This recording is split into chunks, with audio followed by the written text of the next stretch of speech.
मेरे मोहतरम और दोस्तों अल्लाह तआला ने हमें और आपको जिस मजलिस में बैठाया है इस मजलिस का नाम है अक़द निकाह।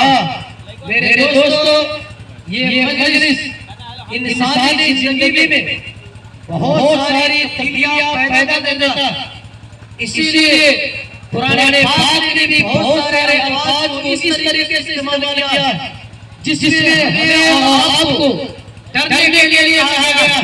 हदीस से पाक क्या नारा है, या माशर शबाब मन इस्तताअ मिनकुम बा'a फल्यतज़व्वज फइन्नहु अग़ज़ लिलबसर व अहसन लिलफरज। मेरे दोस्तों हमें और आपको जो ये पुराने पाक में बताया गया, जो हदीस से पाक में बताया गया, इसका पूरे के पूरे खुलासा ये है कि हमें और आपको एक नई जिंदगी, एक नई जिंदगी लगेगी जिससे हमें और आपको एक अच्छी तरीके से गुजारना। मेरे दोस्तों जमाने जाहिलियत का वाक़या है कि उस जमाने में निकाह का तरीका, निकाह का जोर और शोर अलग अलग तरीके से हुआ करता था। निकाह में दोस्तों जमाने जाहिलियत में कभी ऐसा होता कि झंडे डाल दिया जाता, झंडे लगा दिया जाता, कभी भीने देना होता, कभी साल देना होता, कभी दीदी देना होता। लेकिन अल्लाह के रसूल सल्लल्लाहु अलैहि वसल्लम ने इन तमाम निकाहों को खत्म किया और ये कहा कि अब निकाह उस तरीके से नहीं होगा, अब निकाह होगा वो इजाज़त कबूल वाले निकाह। आज भी बहुत सारे धर्म में, बहुत सारे रिलीजन में, बहुत सारे मजहब में इस बात को माना गया है कि अलग अलग तरीके से निकाह होता, अपने अपने तौर तरीके से निकाह करते हैं। लेकिन दोस्तों कुरान ने बात कहा है कि ऐ लोगों तुम अपने जिस निकाह के लिए करो उस निकाह से तुम करो जिसको कुरान ने बात की है। लालच है कि दुनिया में जितने भी लोग निकाह करने के लिए तैयार है, हर इंसान जब निकाह करने उसे डरना। इसलिए निकाह करने वालों को कहा जाता है कि तुम्हारे ऊपर जिस तरीके से निकाह फर्ज है उसी तरीके से तुम्हारे ऊपर निकाह वाजिब है। अगर हम आप निकाह करने की तैयारी है, हमें और आपको इस बात पर यकीन है कि अगर मैं निकाह नहीं करूंगा, बिल्कुल ज़िना में मौत होगा, तो हमें और आपके ऊपर निकाह करना फर्ज हो जाता है। इस सूरत में एक शर्त लगाया गया है, वह शर्त ये है कि आप नारे नबा व सुन्नत का ताकत रखो। इस सूरत में आपको निकाह करना फर्ज है। मेरे दोस्तों अगर निकाह किसी ने अपने दादा को रोका है लेकिन उससे माना है कि मैं अगर नहीं करूंगा तो मैं ज़िना में भविष्य हो सकता हूं, वैसे इंसान के लिए निकाह करना वाजिब है। लेकिन किसी कोई शख्स है जो अगर वो निकाह करने के लिए तैयार है, नारे का हक दिए, लेकिन होने के लायक नहीं है, तो ऐसे इंसान के लिए निकाह का सुन्नत वाक़िदा। अगर कोई इंसान निकाह को तो करने लायक नहीं है, निकाह करना चाहता है नाना के लिए, वो इंसान क्या करे, वो क्या करे, मकरूह है ऐसे इंसान के लिए निकाह करना। इसी तरीके से दोस्तों, अगर कोई इंसान उसे ये बात का डर है कि अगर मैं निकाह करूंगा तो जो मेरी बीवी आने वाली होगी मैं उस पर जुल्म को सितम करूंगा, मैं उसे गलत तरीके से व्यवहार करूंगा, तो ऐसे इंसान के लिए निकाह करना हराम।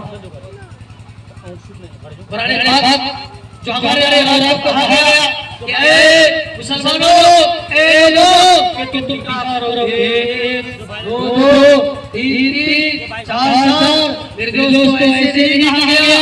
आप इस बात पे ध्यान दीजिए, कुरान पाक हमारे आपके लिए हर वक्त हर समय एक भाई की नजर लेकर चला है। शायद यही कुरान पाक है जो हमें आपको बहुत सारी चीजें बिल्कुल कंट्रोल करके रखे हुआ। अगर ये कुरान पाक नहीं होता तो हम आप बहुत गलत चीजों से बच सकते।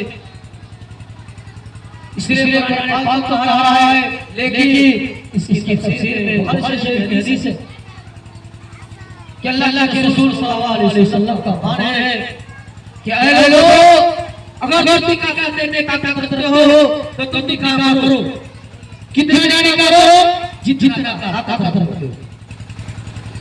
मेरे दोस्तों, यहाँ कहने से बात कर बताया गया कि अगर तुम निकाह करने की ताकत न रखो तो निकाह भी न करो,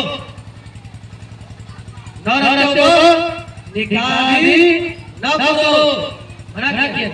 उसे क्या कहा कि तुम बांध के करो या एक शादी कर लो, ताकत रखते हो तो, वरना नहीं। तरीका क्या बताना है सत्तर कि अगर तुम निकाह करने नहीं करते हो तो तुम रोजा रखो। क्यों? जब रोजा रखोगे तो तुम्हारी ख्वाहिशात को उसमें क्या किया जाएगा, जोर कर दिया जाएगा। इसीलिए कुरान पाक में जो आयत में गया है उसमें कहा गया है कि ऐ लोगों कि जब तुम निकाह करो तो अल्लाह तबारक व तआला से डरो।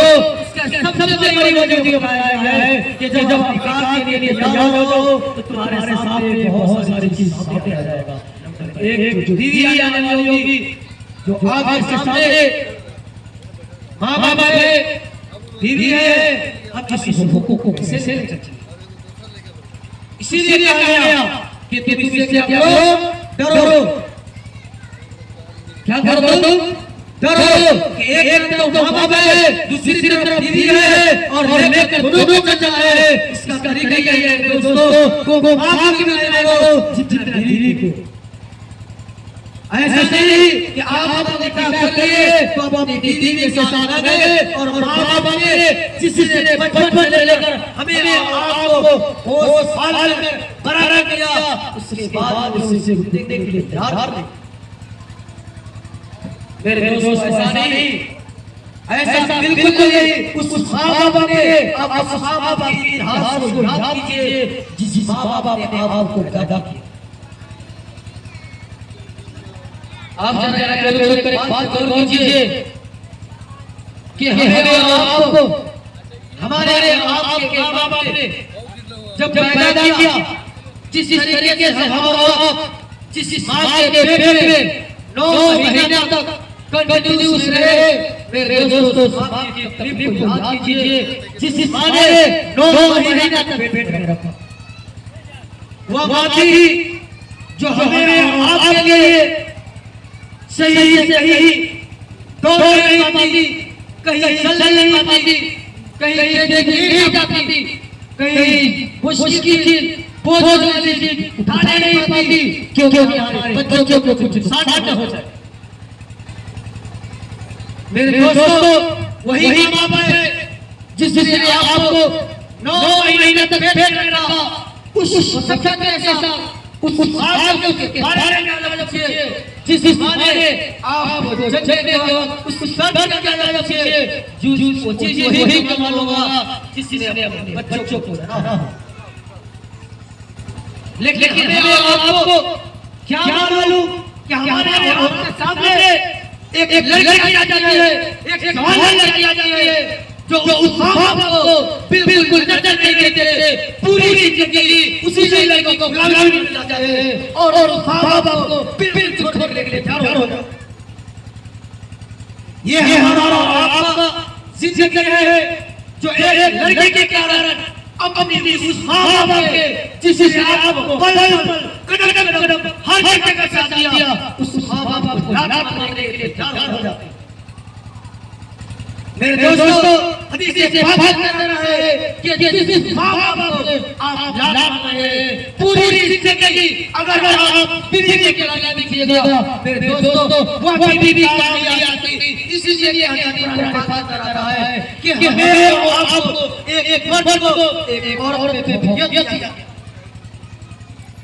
न कि एक औरत को एक मर्द पर हावी बनाया।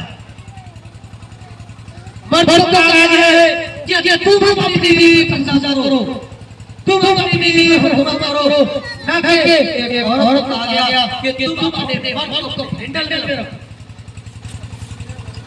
वक्त आता है हज़रत सुलेमान का वाक़या था, उसके ज़माने में उसके पूरे बादशाह उसके पूरे सल्तनत उसकी बेटे ने जब उस हुक्म को संभाला अल्लाह के रसूल सल्लल्लाहु अलैहि वसल्लम कि जिसको तुम संभाल रहे हो उसका सल्तनत खत्म हो जाएगा, उसका क्या होगा, सल्तनत खत्म हो जाएगा। उस दिन का वाक़या हुआ कि उसके पूरे सल्तनत जो है ना खत्म हो गया। इसलिए मेरे दोस्तों हमारे आपके सामने अगर कोई मर्द अगर औरत के खिलाफ जिंदगी गुजार रहा है आप भी घर की आवाज़ से इसलिए मेरे दोस्तों आपको सोचिए औरत ने लेकिन औरत को किया मर्द हमें और आपको जिस माँ बाप ने पैदा किया उसी माँ बाप को हमें अगर कैसे होगा मेरे दोस्तों इसी से कहा गया कि जब शादी कीजिए हो सोच शादी कर लिए मिल गया बाबा ने कहा अरे मेरे जिंदगी के लिए ये तो सोच लीजिए शायद अगर आप या आपके वालिद से अगर आपको पैदा करने दिया ये आपकी कहानी है, ये तो सोच लीजिए। ठीक है आपने शादी की के भी शादी कीजिए, माँ बाबा को भी साथ करें।